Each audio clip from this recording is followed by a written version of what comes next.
Tokyo Japanese summers are known for their oppressive and sometimes deadly mix of heat and humidity. In late July and early August the past 2 years, more than 1,000 people, including more than 150 in Tokyo, died of heat-related causes. Tens of thousands were hospitalized. That kind of heat led Olympic organizers in 1964 to move the Summer Olympics to October. Those games began on October 10, 55 years ago in Tokyo. Next year, when the Summer Olympics return to Japan's capital, they will open on July 24 and run until August 9. It will not take an unusual heat wave to turn them into the hottest Olympics in history, endangering athletes, spectators, workers, and volunteers. Yet in awarding the 2020 Summer Games to Tokyo in 2013, the International Olympic Committee barely considered the weather. So why was it so important to stage them in the thick of summer? It's essentially driven by American television, said Dick Pound, a longtime member of the Olympic Committee and former chairman of its Television Negotiations Committee. Officially, the Olympic schedule is dictated by the IOC. But because nearly 3/4 of IOC revenue comes from broadcast rights, and about half of those rights are paid by the American broadcaster NBC, the American sports calendar tends to have an outsized impact on Olympic scheduling. Baseball and football dominate American television screens in September and October. July and August, on the other hand, are relative voids. The last time the Summer Olympics were held outside the July-August window was in 2000, when the Sydney Games were staged in late September. They remain the least-watched Summer Games in the United States over the past several decades. Ever since, the Olympic Committee has told candidate cities that the Summer Games must be scheduled between July 15 and August 31, barring exceptional circumstances. The committee offers a scattershot of explanations for that tight window, including a desire to align with the calendars of various sports federations and attract the likes of NBA players in their off-season. It's just the question of not having conflicting sports events, Thomas Bach, the president of the International Olympic Committee, said in an interview at the New York Times. But those in and around the Olympics know the power of television in Olympic decision-making. Television is probably the heaviest weighted variable in today's commercial world, said Terence Burns, a consultant who has helped 5 cities win bids to stage the Olympic Games. The last serious bidder to propose alternative dates for the Summer Olympics was Doha, which also pitched for the 2020 slot, suggesting October to avoid Qatar's extraordinary summer temperatures. An IOC working committee examining the proposals of 5 potential host cities gave Doha high marks in most areas, but highlighted the October dates as a problem. The committee concluded that the impact on broadcast and the overall spectator/viewer Olympic experience, as outlined above, would be considerable and could potentially have long-term effects. Doha was soon eliminated from contention. Qatar officials blamed American television.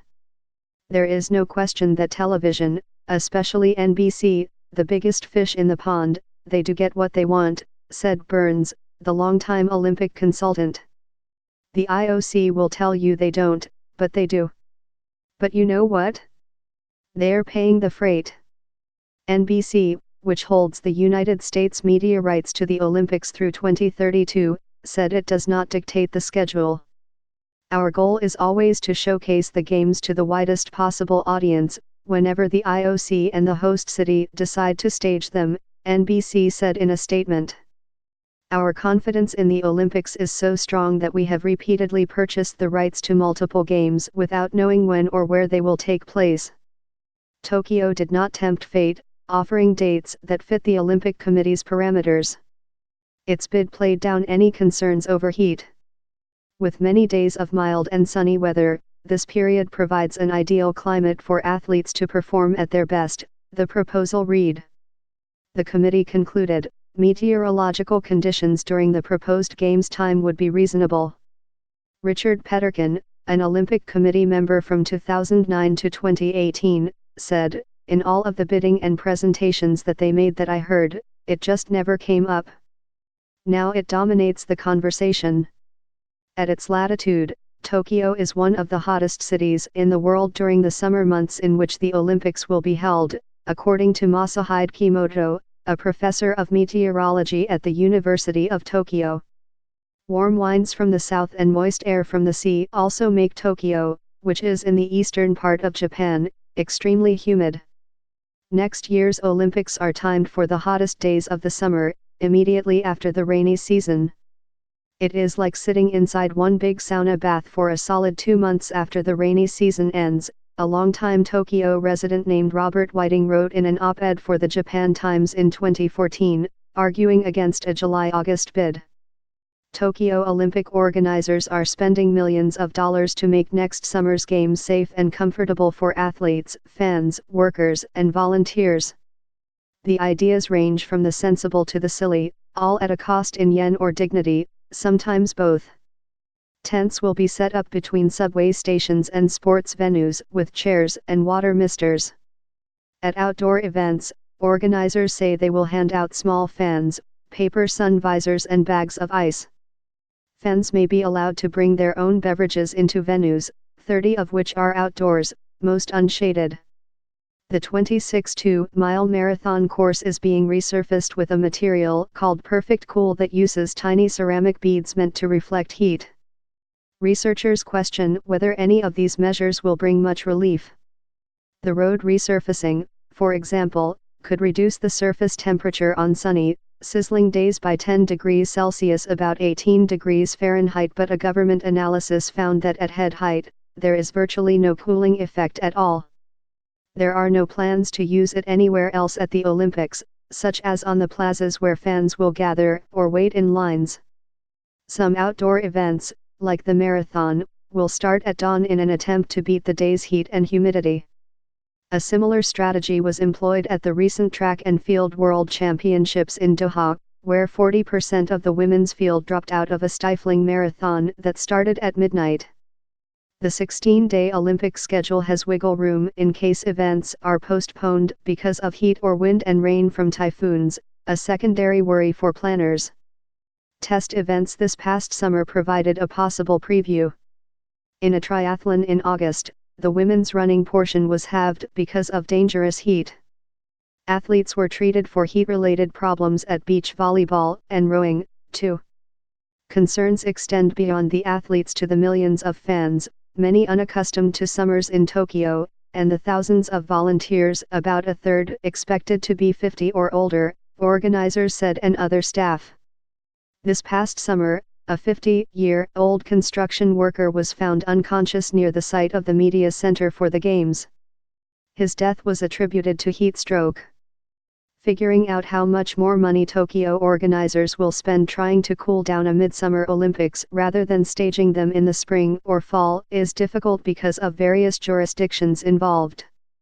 But the Tokyo metropolitan government said it is spending about 2 billion yen, about $18.7 million, to install spectator tents and other cooling measures.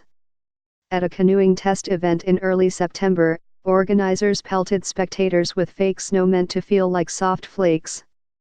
The result was more like shards of shaved ice that left people soaked in a matter of minutes. Officials have also proposed that Tokyo shopkeepers keep doors open to let the air conditioning out. All of this could have been avoided had Tokyo proposed, and been allowed, to hold the 2020 Summer Olympics in a month like October. Thursday's forecast called for clear skies and a high of 76 degrees, though a late-season typhoon was threatening. Mexico City in 1968 and Seoul in 1988 held the Summer Games in October, too. Then came the Sydney Games and its relatively skimpy television audience. Since then the Summer Olympics have been held between July 15 and August 31, as will Paris in 2024 and Los Angeles in 2028. It is wise for those bidding for the Games to stay within those rules, one Olympic bid consultant said, echoing the advice of other experts. Doha tried to test the rules, and failed. Will anyone else? Brisbane, Australia, is an early contender for the 2032 Summer Olympics, though officials there have not yet proposed dates. Climate change is eliminating several potential host cities for the Winter Games, but even cities that were once viable Summer Olympic hosts may find themselves increasingly unfit.